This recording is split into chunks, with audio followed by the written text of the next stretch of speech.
Action. Okay. Okay, I'm Chris May. I'm the person that George just said some very, very kind things about, and it's a total pleasure to be able to work with George again. I have to say, until about a year ago, it had been a good 30 years since our paths had crossed when George was a student in my constitutional law class.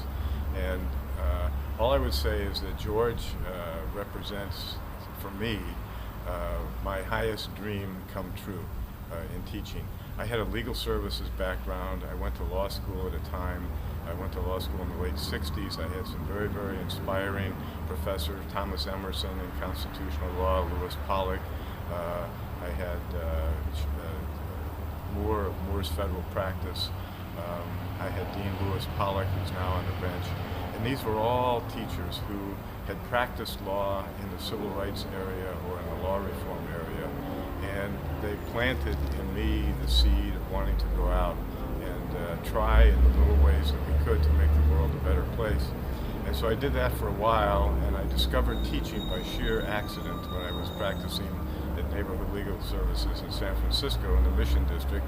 They needed somebody to teach welfare law at night at Golden Gate Law School. And I was practicing welfare law. I was bringing class actions and doing all sorts of fancy stuff. I'd never been in a classroom since I walked out of law school, but I said, hey, I'm going to give this a try. And I fell in love with the teaching, partly the subject matter, but I fell in love with the interaction with students.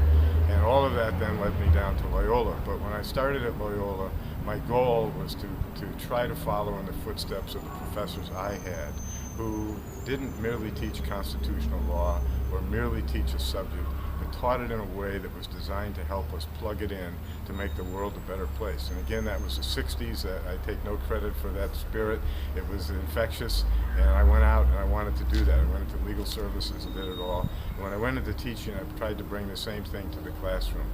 So there's a 30-year gap, 30-plus year gap, and George Show had arrived on the scene, one of my former students in constitutional law, who had done everything I had dreamed of my law school education career allowing me to do. So it's a real satisfaction working with George on this case, frustrating as it may have been and still be at times. It's a real pleasure, and I'm very honored that we've had the chance to interact again. Thank you.